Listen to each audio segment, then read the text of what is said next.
नमस्कार मेरे प्यारे बच्चों, कैसे हैं आप सभी। स्वागत है आप सभी का हमारी यूट्यूब चैनल इंग्लिश एक्सपर्ट पर। प्यारे बच्चों, आज की यह वीडियो आप सभी के लिए बहुत ही ज़बरदस्त होने वाली है। बच्चों, आज की इस वीडियो में अंग्रेजी के कुछ ऐसे शब्द आपको सिखाने जा रहा हूं जिनका प्रयोग अंग्रेजी को बोलने में, अंग्रेजी को पढ़ने में, अंग्रेजी को लिखने में हर जगह यूज किया जाता है। कोई भी चीज़ आप पढ़ेंगे, कोई चीज़ स्टोरी पढ़ेंगे, कोई भी चीज़ आप पढ़ेंगे ना, तो इन शब्दों का प्रयोग वहाँ पर मिलेगा। तो चलिए देखते हैं बच्चों कौन कौन से वे शब्द हैं। चलिए देखते हैं। वीडियो अगर आपको अच्छा लगे तो लाइक ज़रूर करिएगा, और जितने ज़्यादा बच्चों आप अंग्रेजी शब्दों के पढ़ने लिखने या बोलने की प्रैक्टिस करेंगे ना, उतना ज़्यादा आपकी इंग्लिश इम्प्रूव होगी। क्योंकि शब्दों से ही सारी चीज़ें बनती हैं, शब्दों से ही लोग बोलना शुरू करते हैं। तो जितने ज़्यादा आप शब्द सीखेंगे अंग्रेजी के, उतना ज़्यादा आप अंग्रेजी में आप माहिर बन सकते हैं, आप अपने इंग्लिश को इम्प्रूव कर सकते हैं। तो चलिए देखते हैं बच्चों कौन कौन से शब्द हैं। देखिएगा, वीडियो अच्छा लगे तो लाइक ज़रूर करिएगा, चैनल सब्सक्राइब नहीं किया तो सब्सक्राइब भी कर लीजिएगा। चलिए देखते हैं। देखिए लिखा गया बच्चों यहाँ पर, अंग्रेज़ी पढ़ना नहीं आता तो ऐसे सीखे पढ़ना। देखिए क्या है सर। देखिए पहला शब्द है बच्चों THIS, दूसरा शब्द है THAT, तीसरा शब्द है THESE, THOSE, THEY। बच्चों ये जितने भी शब्द हैं बहुत ही इंपॉर्टेंट है। पहला शब्द है THIS, इसे हम पढ़ते हैं बच्चों दिस। क्या पढ़ते हैं? This, THI this. अब दिस का मतलब होता है यह। क्या होता है? यह होता है। दिस मतलब यह। इसका प्रयोग होता है बच्चों कोई चीज़ एक हो और आपके नज़दीक हो। जैसे आप यहीं पर मान लीजिए खड़े हैं, यहाँ पे हैं, और आपके पास में ही यह चीज़ है, ठीक है, लेकिन एक ही है। ठीक है बच्चों, एक चीज़ है, तो उसके लिए हम किसका प्रयोग करेंगे? दिस का प्रयोग करेंगे। कैसे सर? देखते हैं। देखिए हम बोल के आपको बता देते हैं ताकि आपको क्लियर हो जाए। जैसे यह मेरा घर है, दिस इज़ माई हाउस। यह मेरा घर है, दिस इज़ माई हाउस। यह मेरा स्कूल है, दिस इज़ माई स्कूल। यह मेरा कोचिंग है, दिस इज़ माई कोचिंग। ठीक है, यह मेरा साइकिल है, दिस इज़ माई साइकिल। तो इसका प्रयोग होता है बच्चों एक चीज़ होनी चाहिए और आपके नज़दीक होनी चाहिए। ठीक है, एक चीज़ होनी चाहिए और आपके नज़दीक हो तो दिस का प्रयोग करेंगे। लेकिन वही अगर एक चीज़ एक ही है लेकिन आपसे दूर है, ठीक है, आपके नज़दीक है तब तो दिस बोलेंगे। लेकिन वही एक चीज़ अगर आपसे दूर है तब क्या बोलेंगे? तब हम उसके लिए दैट बोलते हैं। क्या बोलते हैं? THAT, that. इस दैट का मतलब होता है वह। क्या होता है बच्चों? वह होता है। ठीक है, तो हम दैट बोलेंगे, वह होता है। इसके लिए इसका प्रयोग होता है बच्चों कोई चीज़ एक हो लेकिन आपसे दूर हो। जैसे आप यहाँ पर हैं, आपसे थोड़े ज़्यादा दूरी पे है, तो उसके लिए हम दैट का प्रयोग करेंगे। किसका प्रयोग करेंगे? दैट का प्रयोग करेंगे। जैसे वो मेरा घर है, दैट इज़ माई हाउस। वह मेरा घर है, दैट इज़ माई हाउस। वह मेरा पेड़ है, दैट इज़ माई ट्री। वह मेरा कमरा है, दैट इज़ माई रूम। वह मेरी गाड़ी है, दैट इज़ माई कार। ऐसे बोलेंगे। ठीक है, that is my car, that is my, ऐसे बोलेंगे। ठीक है, तो कोई चीज़ एक हो लेकिन आपसे थोड़े दूर हो। जैसे आप बोल सकते हैं दैट इज़ माई स्कूल। वह मेरा स्कूल है। ठीक है, स्कूल आपसे थोड़े दूर है। अगर आपके पास में ही है तो दिस बोलेंगे। ठीक है, अब यहाँ पर लिखा अगला शब्द THESE, इसे पढ़ते हैं बच्चों दीज। क्या पढ़ते हैं? दीज। दीज का मतलब होता है ये शव। क्या होता है? ये शव। इसका प्रयोग होता है बच्चों कोई चीज़ एक से ज़्यादा है, मान लीजिए 2 है, 3 है, 4 है, कितना भी है, लेकिन आपके नज़दीक में है। ठीक है, एक चीज़ है नज़दीक है तब तो दिस बोलते हैं। ठीक है, ये हमने बता दिया। लेकिन एक से ज़्यादा है और आपके नज़दीक है तब आप क्या बोलेंगे? दीज बोलेंगे। दीज मतलब होता है ये सब। जैसे आपके पास बहुत सारी किताबें हैं तो आप क्या बोलेंगे? These are my books. ये सब मेरी किताबें हैं। दीज आर माई बुक्स, ये सब मेरी किताबें हैं। दीज आर माई चेयर्स, ये सब मेरी कुर्सियां हैं। दीज आर माई पेन्स, ये सब मेरी कलमें हैं। दीज आर माई पेपर्स, ये सब मेरे पेपर हैं। ठीक है, तो दीज मतलब क्या होगा? ये सब एक से ज़्यादा चीज़ है, आपके नज़दीक है तो दीज बोलेंगे। समझ में आ गया? आगे अब कोई चीज़ एक से ज़्यादा हो लेकिन आपसे थोड़े दूर हो तब क्या बोलेंगे? तब आप दोज का प्रयोग करेंगे। किसका प्रयोग करेंगे?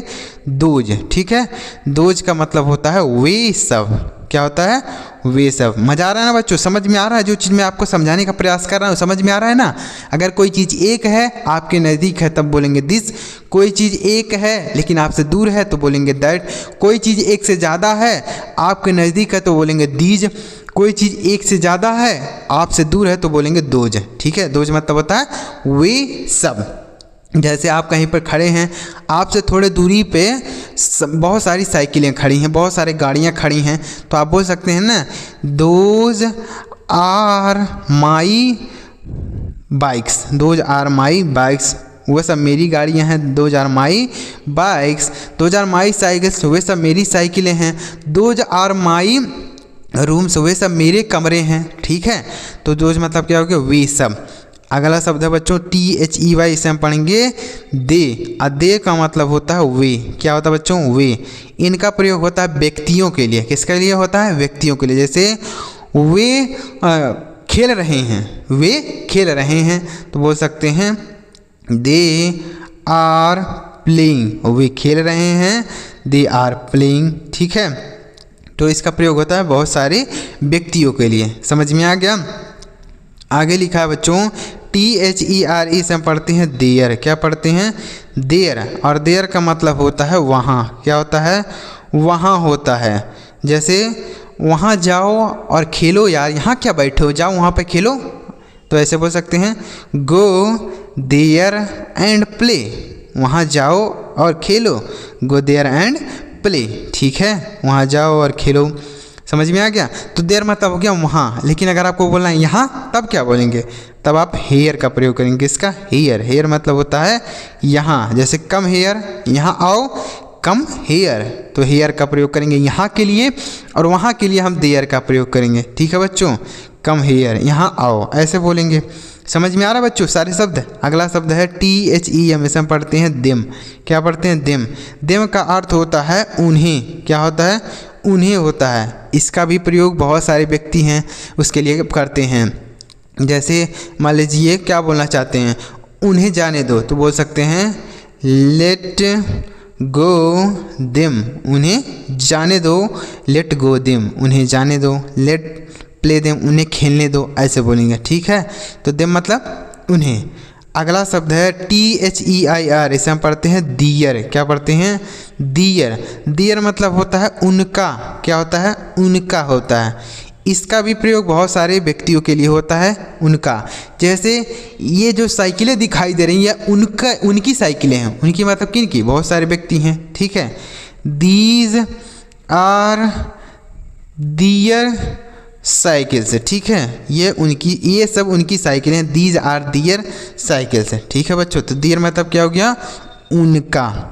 अगला शब्द है THEN, इसे पढ़ते हैं देन। देन मतलब क्या होता है, तब होता है। देन मतलब तब या फिर होता है, क्या होता है, फिर। देन मतलब तब या फिर। जैसे देन आई विल गो, तब मैं जाऊंगा, देन आई विल गो। ठीक है, तब मैं जाऊंगा, देन मतलब हो गया तब। अगला शब्द है THIN, इसे हम पढ़ते हैं थिन। THIN, thin. थिन का मतलब होता है पतला, थिन मतलब पतला होता है। जैसे माई ब्रदर इज़ थिन, मेरा भाई पतला है, माई ब्रदर इज़ थिन, मेरा भाई पतला है। ठीक है, तो थिन मतलब हो गया पतला। अगला शब्द है THANK, इसे हम पढ़ते हैं थैंक। क्या पढ़ते हैं, थैंक।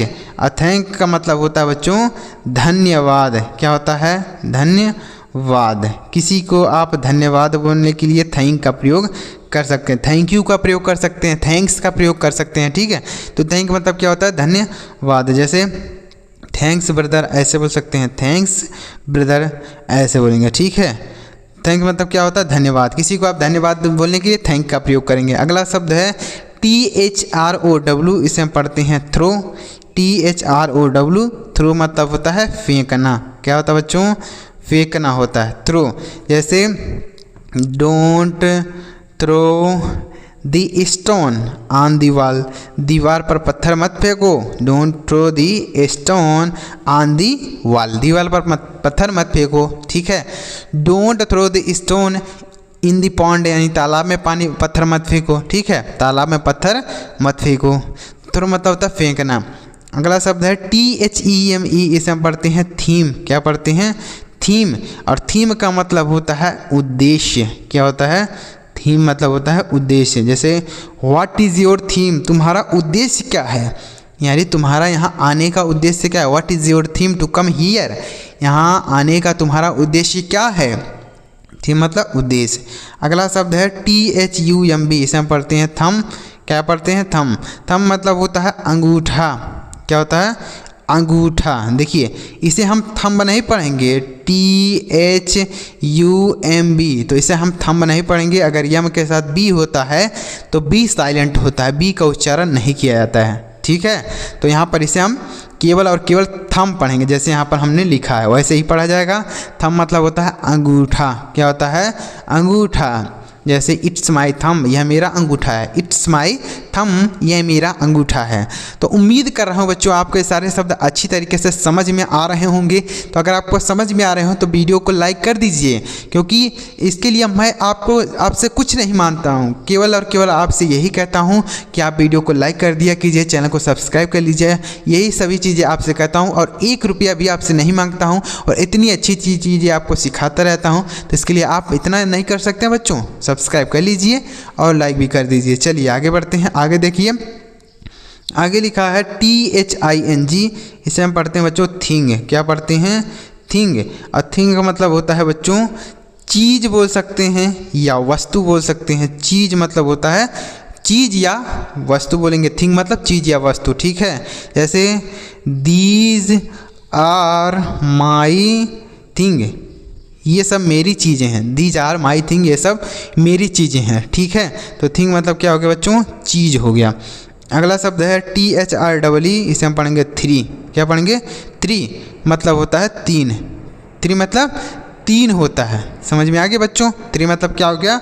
3। जैसे आई हैव 3 फ़ोन, मेरे पास 3 मोबाइल है। I have 3 phone. ठीक है, तो 3 मतलब हो गया 3। अगला शब्द है THINK, इसे हम पढ़ेंगे थिंक। और थिंक मतलब क्या होता है? सोचना। थिंक मतलब सोचना होता है। जैसे डोंट थिंक, सोचो मत। डोंट थिंक, सोचो मत। डोंट थिंक अबाउट हिम, उसके बारे में मत सोचो। डोंट थिंक अबाउट हिम, उसके बारे में मत सोचो। अगला शब्द है THIGS, इसे हम पढ़ते हैं बच्चों थाई। क्या पढ़ते हैं? थाई। यहाँ पर GH साइलेंट होता है, इसे नहीं पढ़ेंगे। थाई मतलब होता है जांग है। क्या होता है बच्चों? जांग होता है। जो हमारे पैर की जांग होती है ना, उसको हम थाई बोलते हैं। थाई मतलब जांग। जैसे योर थाई इज थिक है, तुम्हारी जांग मोटी है। योर थाई इज थिक है, तुम्हारी जांग मोटी है, ऐसे बोलेंगे। ठीक है, अगला शब्द है THIEF, इसे हम पढ़ते हैं थीफ। और थीफ मतलब होता है चोर। क्या होता है? चोर होता है। थीफ मतलब चोर। जैसे the thief is running very fast, चोर बहुत तेज भाग रहा है। The thief is running very fast, चोर बहुत तेज भाग रहा है। ठीक है, थीफ मतलब चोर। अगला शब्द है THROAT, इसे हम पढ़ते हैं थ्रोट। और थ्रोट मतलब होता है गला। क्या होता है? गला। थ्रोट मतलब हो गया गला। जैसे माई थ्रोट इज़ बैड, मेरा गला ख़राब है। माई थ्रोट इज़ बैड, मेरा गला ख़राब है। ठीक है, तो थ्रोट मतलब हो गया गला। अगला शब्द है THIRD, इसे हम पढ़ते हैं थर्ड। क्या पढ़ते हैं? थर्ड मतलब होता है तीसरा। थर्ड मतलब तीसरा। देखिए यहाँ पर हमने बताया 3 मतलब होता है 3, और यहाँ पर लिखा थर्ड मतलब तीसरा। ठीक है, जैसे आई वाज थर्ड स्टूडेंट, मैं तीसरा छात्र था। आई वाज थर्ड स्टूडेंट, मैं तीसरा छात्र था। ठीक है बच्चों, अगला शब्द है THORN, इसे हम पढ़ते हैं थॉर्न। क्या पढ़ते हैं? थॉर्न। थॉर्न का मतलब होता है सिंहासन। क्या होता है? सिंहासन। ठीक है, जैसे the king is sitting on the throne, the king is sitting on the throne, यानी राजा सिंहासन पर बैठे हैं। The king is sitting on the throne, राजा सिंहासन पर बैठे हैं। अगला शब्द है THIRST, वैसे हम पढ़ते हैं थर्स्टी। क्या पढ़ते हैं बच्चों? थर्स्टी पढ़ते हैं। थर्स्टी मतलब होता है प्यासा। आई एम थर्स्टी मतलब क्या होता है? प्यासा। यहाँ लिख देते हैं पहले, देखिए जैसे आई एम वेरी थ्रस्टी, मैं बहुत प्यासा हूँ। आई एम वेरी थ्रस्टी, ठीक है बच्चों, मैं बहुत प्यासा हूँ, ऐसे बोल सकते हैं। अगला शब्द है THEME, इसे हम पढ़ते हैं थीम। और थीम का मतलब होता है उद्देश्य। ये 2 बार टाइप हो गया, पीछे हमने बताया ना, ये 2 बार हो गया, कोई बात नहीं। अगला शब्द है THAN, इसे हम पढ़ते हैं दैन। क्या पढ़ते हैं? दैन मतलब होता है से। देखिए इसका प्रयोग होता है बच्चों किसी से तुलना करने के लिए हम दैन का प्रयोग करते हैं। जैसे वह मुझसे बड़ा है, वह मुझसे छोटा है, वह मुझसे मोटा है, वह मुझसे पतला है, इसके लिए हम दैन का प्रयोग करते हैं। जैसे he is smaller than me, वह मुझसे छोटा है। He is smaller than me, ठीक है, वह मुझसे छोटा है। He is smaller than me. तो देन मतलब क्या होता है? से, तुलना करने के लिए, ठीक है। अगला शब्द है THREW, इसे हम पढ़ते हैं थ्रू। और थ्रू मतलब हो गया फेंका। क्या होता है? फेंका। जैसे ही throw a stone on my wall on my window, उसने मेरी खिड़की पर एक पत्थर फेंका। He throw a stone on my window, मेरी खिड़की पर उसने एक क्या फेंका? पत्थर फेंका, ठीक है। तो उम्मीद कर रहा हूँ आपको यह सारे शब्द आसानी से समझ में आ गए होंगे बच्चों। तो अगर आपको समझ में आ गए हो सारे शब्द तो वीडियो को लाइक कर दीजिएगा। चैनल अभी तक नहीं सब्सक्राइब किए हैं, सोच रहे हैं कि सब्सक्राइब करें कि ना करें, तो कर लीजिए बच्चों, क्योंकि लाखों बच्चे हमारे चैनल पर जुड़े हुए हैं, अंग्रेजी सीख रहे हैं। तो आप क्यों नहीं सब्सक्राइब कर रहे हैं? कर लीजिए, आप अभी आसानी से अंग्रेजी सीख जाएंगे। चलिए मेरे प्यारे बच्चों, अगली वीडियो में किसी नई टॉपिक के साथ। वीडियो देखने के लिए आपका बहुत बहुत धन्यवाद।